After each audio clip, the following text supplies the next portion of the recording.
It's the Bradfield Weather Podcast, underwritten by McAllen Construction. McAllen Construction, from the first dig to the last nail. And by Action Carpet and Floor Covering of Simsbury, a family-run business there for you. I am Dan Lavallo. He is meteorologist Bradfield. We are putting this podcast together on Thursday, February the 19th. And it seems hard to believe, Bradfield, but we are just a few days away from the end of meteorological winter. Yeah, December, January, and February are meteorological winter. Astronomical winter will end on, I think, March 21st.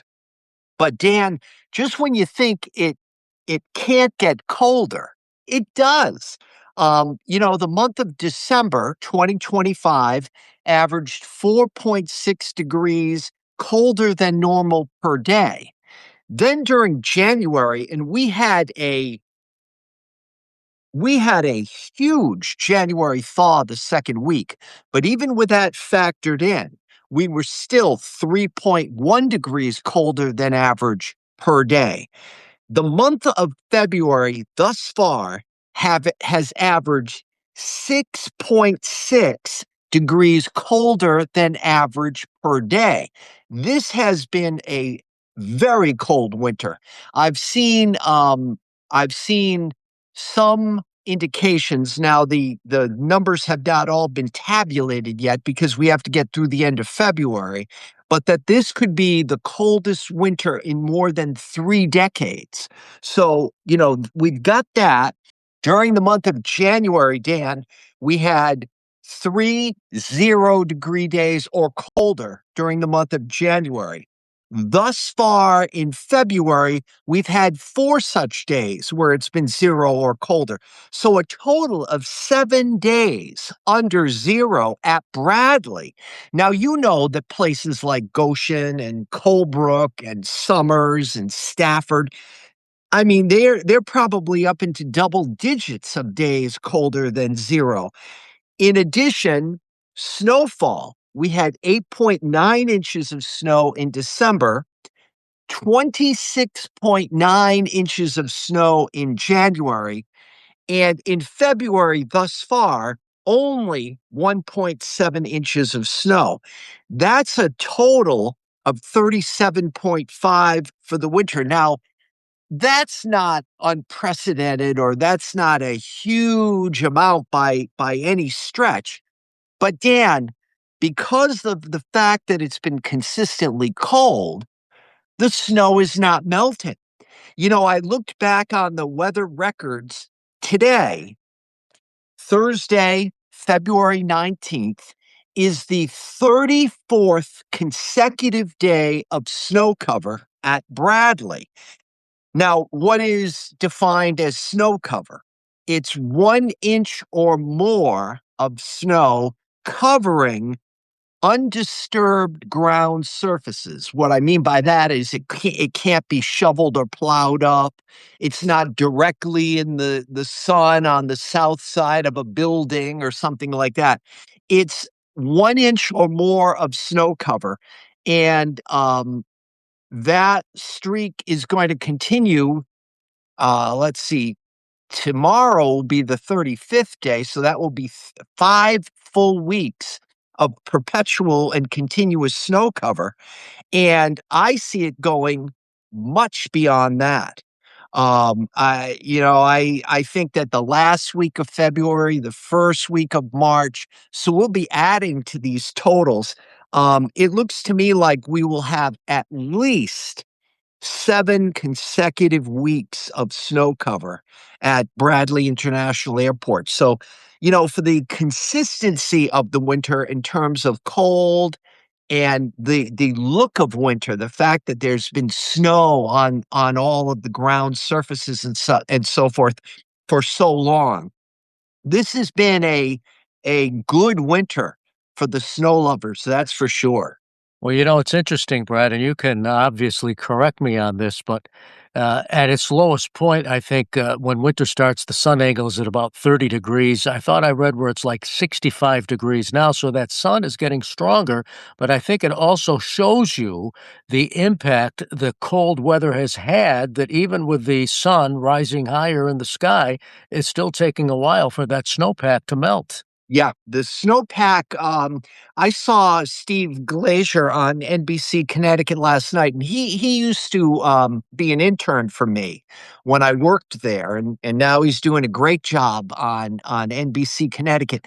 He was in the kitchen and he of NBC, and he had two bananas, one green banana and one a ripe banana, and he was talking about the snowpack and the fact that we've got, such frost penetration into the ground surfaces because of all the cold weather we've had this month. Not this month, this winter in its entirety. But he was talking about the ripeness of the snowpack, and he said, "This is our snowpack now," and he was holding up the green banana. And I thought that was a very good analogy because the snowpack is not, quote, ripe to melt. We haven't had any nights where it stayed above 32 degrees. It seems like every single night. And I thought maybe last night would be the night. No, it got down to 30 this morning. So that solidifies the snowpack again, before it goes into its daily routine of some melting today. But you need the nights to stay above 32 to get the snowpack ripe and ready to melt when the sun hits it. But Dan, you nailed it too. The solar angle now, the steepening solar angle. The warmest it's been this month, do you realize this is 40? That's That's that's amazing. the that's the warmest it's been. And I was outside, one day this week, it might have been the day it was 40. And on the south side of the house, I had a sweatshirt hoodie on, and that's all. But it felt so comfortable. It felt like, you could put a lawn chair out there and and and relax. It just felt so warm. But I think everybody's just getting used to the fact that it's been so cold here this winter. Yep, and it's been one of those winters. Now, Brad, from a climatology standpoint, then where is this going to rank as far as coldest winters? Well, it I think this winter, when all is said and done, Dan, and I have not tallied up all the rankings and so forth, but I will tell you this. It looks like, so 34 years, that would be back in 92, not 26 Yep.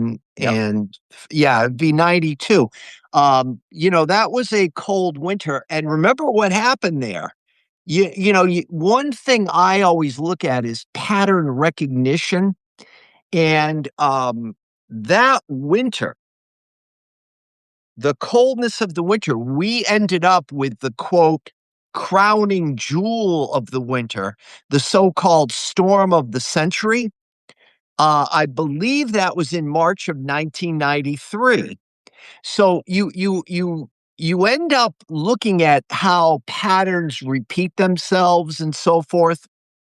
Um, we are now absolutely transitioning out of La Nina into a neutral, and so pattern in the Pacific, heading toward an El Nino, or a forecasted El Nino at least, as we head into the spring and summer, which could be good because typically when there's a strong El Nino, there's less than average activity in the Atlantic basin. So, hopefully that's going to transition into a kind of a minimal hurricane season. I'm not forecasting that. I'm just saying that that's a possibility right now if this all happens. But, you know, um, one thing to answer your question, Dan, I think this is going to go down as a consistently cold winter. But in terms of its ranking I'm not sure. We've had 105 years of weather records kept. Um, uh, excuse me, it goes back to 1905. So we have 121 years of weather records that have been kept for the greater Hartford area. Whether or not this is a top 10, I'm not sure. But in terms of consistency and persistency of cold, this is going to rank right up there. No question. Wow. No question.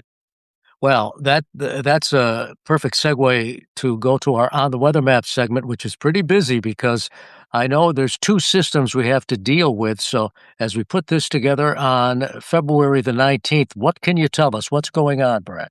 Well, as we look toward February 28th, Dan, a week from Saturday and the end of meteorological winter, it looks like meteorological winter is going to go out in style. I mean, I think the last week of February is going to be active, and indications as I look at my computer modeling this morning, at least the first week of March is going to be active in terms of a wintry pattern. So, you know, whether or not we get hit is one thing, but the potential of getting hit is there. Um, for example, back in January, on January 26th, we had our maximum snow depth on the ground at Bradley of 18 inches of snow on the ground on an undisturbed ground surface. As of yesterday, that was down to 9 inches. We have had threats that have gone out to sea. We have such a threat Sunday night and Monday again. A potent storm. Now, whether or not it hits is a different matter. If you know the expression, close only counts in horseshoes and hand grenades. Well, this is going to be close. But if it misses, everyone's going to say, oh, these weather guys, type of thing. But the potential is there. This will be some of the computer modeling, especially the Canadian, has had this thing as like a bomb of a storm. I don't want to, use the hyperbole, but I've heard it out there that it's like a snow hurricane or something out in the middle of the, off the mid-Atlantic coast and whatever. Whether or not that hits, it appears it won't. I mean, it appears that the odds of any kind of a direct hit would be fairly low, like, 10 to 20%. But the potential is there. And now the odds of it grazing us ramp up considerably. I'd say that the odds of that happening are 50-50.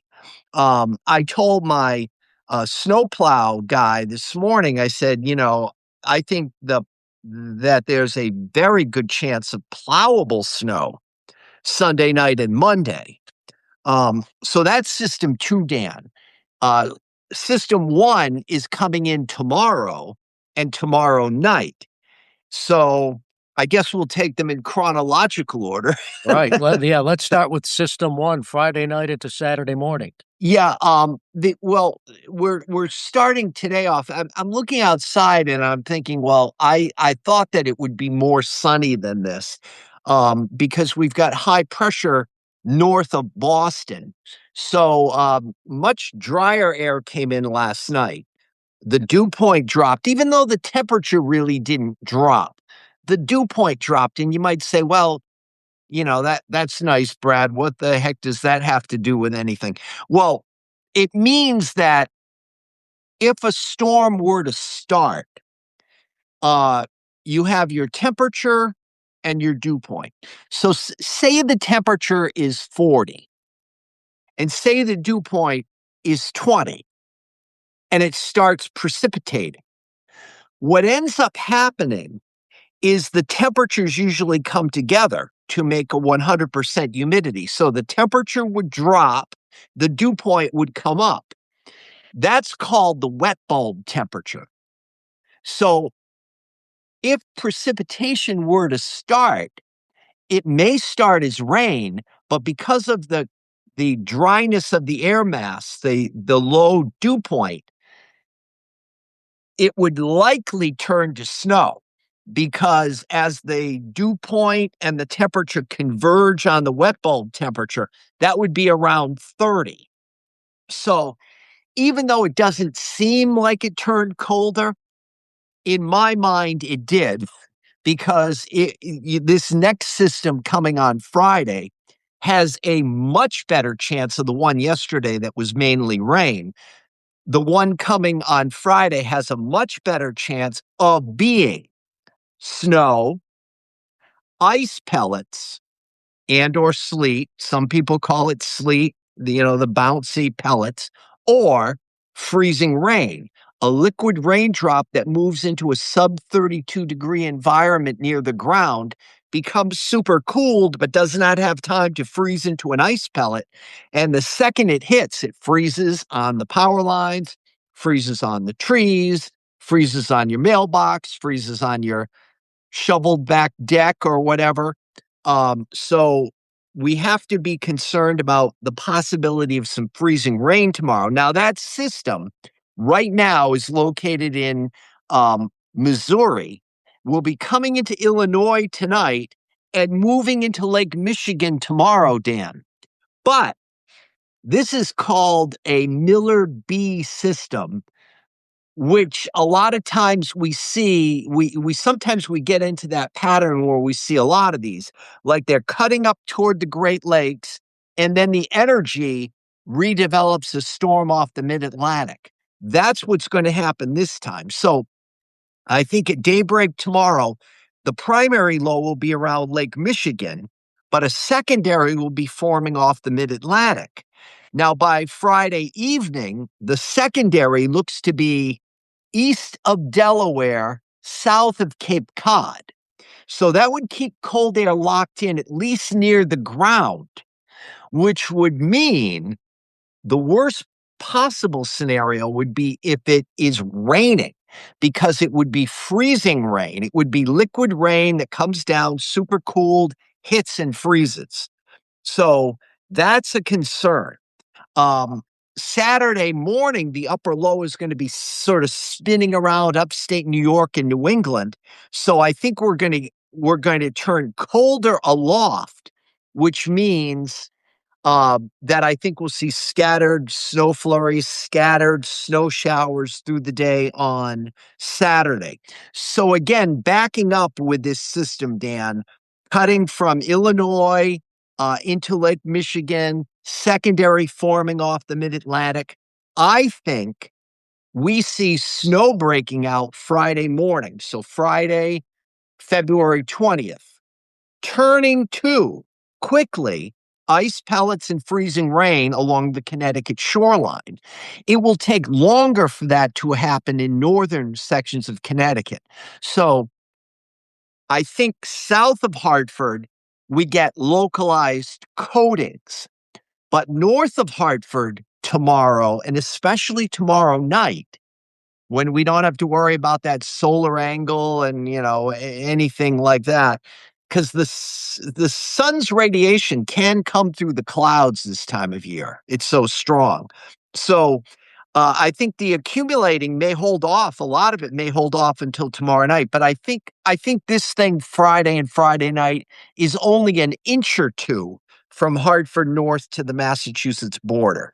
But it could be enough to foul things up for school superintendents for the day on Friday, because, when those superintendents hear the words freezing rain, the antenna go up and they're like, oh, we cannot run those buses with that situation. So that could be an issue tomorrow, Dan. So this first thing, probably not that big of a deal.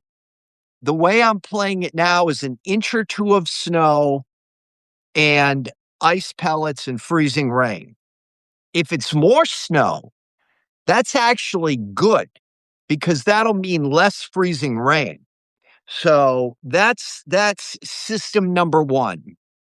Meanwhile, system number two by Saturday morning will be at the Texas Louisiana border. Wow. So this is going to be just another one of those wild weekends. So you look for system number one to get out of here about when on Saturday? Well, I think the upper level low will be spinning around, Dan, and not much is going to. I mean, it may snow a good part of the day on Saturday, and it may only coat up the snow that exists. I mean, it like on roadways and stuff, it might not accumulate at all. So, but it might be snowing a good part of the day on Saturday, but just kind of like the we call it mood snow. You know, the snow is in the air. It looks like a snowy day, but it's really not amounting to anything. So, I think it'll kind of peter out on Saturday to answer your question. So then that gets us, Brad, to system number two. Can you time it out? And you got these conflicting weather models. Can you Yeah. somehow give us an overview? Yeah. Right now, Dan, there are the mid-range models that I'm looking at. The Canadian, if you like snow, you are rooting for the Canadian because the Canadian is the largest hit of snow on southern New England. In the middle ground are the GFS, which is the American model, and the European AI. And we've talked about that before. The artificial intelligence model are in the mid range of sort of a glancing blow, with a couple, 3 inches, something like that. The European model has been consistently the one that's been out to sea. And I'm not going to lie about it, Dan, and all of a sudden say I don't like the European when you know that my whole career I've always thought, and we call it in the meteorological circles, the euro is king. So we call it the king euro because it's usually right. The European has the storm more or less out to sea and missing us. So it'd be another one of these massive potential nor'easters that does not come to fruition here. I mean, it comes to fruition, but the only people that are going to notice it are some boat captains out in the middle of the Atlantic or something, because we're not going to feel the effects here. That is what the euro says. Now, um, I am using sort of a model blend in coming up with my forecast. But anyway, here's what the National Weather Service has for positions on the storm.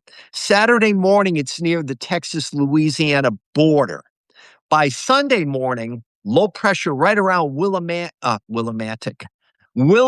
North Carolina. As far as I know, they haven't changed their name to Willimantic. Wilmington, North Carolina. By Monday morning, a major system bombing out south of Cape Cod, east of Delaware. Now, if it were to come up to 4070, that's the benchmark. That's the position that if a storm goes over that, we typically get our major snowfalls here in Connecticut if the storm goes over the benchmark. Right now, I think it's about 100 miles south of the benchmark. So that would displace the heavy snow 100 miles south of us. If the trend kicks west, all of a sudden that heavy snow shield would kick west. So right now, Dan, I'm going to say a glancing blow Sunday night and Monday. What does he mean by a glancing blow? Well, maybe something like 2 to 4 inches of snow instead of 1 to 2 feet of snow. So that's the ground I'm playing now. You very graciously, Dan, offered up before we went on air this morning and said, Brad, if it looks like it's going to be bigger on Monday, let's do an update on Sunday. So absolutely, I take you up on that. If we're not going to get 2 to 4 inches of snow, if it looks like it's way more than that, of course we'll update the podcast. Okay. So Well, thank you, you're Dan. welcome. You're welcome. Well, on that note, then, and we're putting this together on Thursday, February the 19th, what does our immediate forecast look like? Well, it's kind of gloomy out there right now, but I'm predicting partly sunny. That's what I do. I predict the future, not. I mean, I think most anyone could say the present, but to predict the future, partly sunny, and let's go 36 to 42 today. Tonight, partly to mostly cloudy. The snowpack not ripening because it's going back into the 20s tonight, so it all freezes up solidly again tonight. For Friday, snow developing, I'm going to say, let's say between 7 a.m. and 10 a.m. And that is going to make it hell for the superintendents to figure out what to do. Because when the buses are running at 6 in the morning, nothing's going to be happening. But they're going to hear this forecast of snow coming, ice coming, and I don't know what they're going to do. I'm glad it's them, not me. But anyway, snow, ice pellets, freezing rain, and rain tomorrow, Dan. Obviously, the normal scenario. If you live in Bridgeport, if you live in New Haven, if you live in Old Lyme, if you live in Mystic, odds are it goes over to rain fairly quickly. Move inland, though, to the I-84 corridor. You live in Prospect, home of McAllen Construction. If you live in somewhere along the I-84 corridor, Newington, on up to Tolland, for example, a much more prolonged period of stuff. And what does he mean by stuff? Ice pellets, freezing rain. So you got the snow, you got the ice pellets, you got the freezing rain, going back to snow showers on Friday night. You've got snow flurries and snow showers all day Saturday. But what do you get out of it? That much. You get maybe an inch of stuff. Up toward you, Dan, maybe 2 inches of stuff. So like Hartford and points north, say the northern third of Connecticut, I'm looking for 1 to 2 inches of accumulation. I would say that for myself here in the East Windsor Enfield area as well. You get up into Massachusetts, on up through the Berkshires into southern Vermont, 3 to 6 inches of snow, very likely for tomorrow. So that's for tomorrow night. Snow flurries and snow showers on Saturday.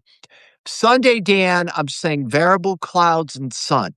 So sort of a mix, blending of clouds and sun, temperatures in the 30s, tending to cloud up as the day goes along. Because remember, at 7 a.m. on Sunday, that storm is off Wilmington, North Carolina. It's moving northeast.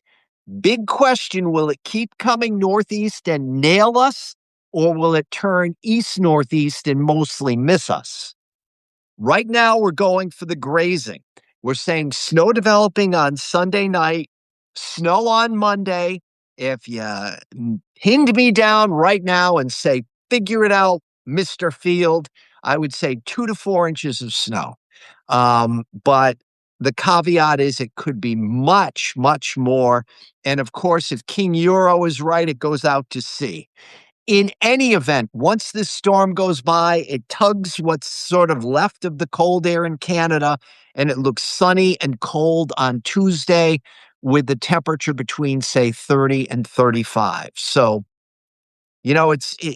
winter's gallantly versus the sun angle versus the calendar trying to hang on.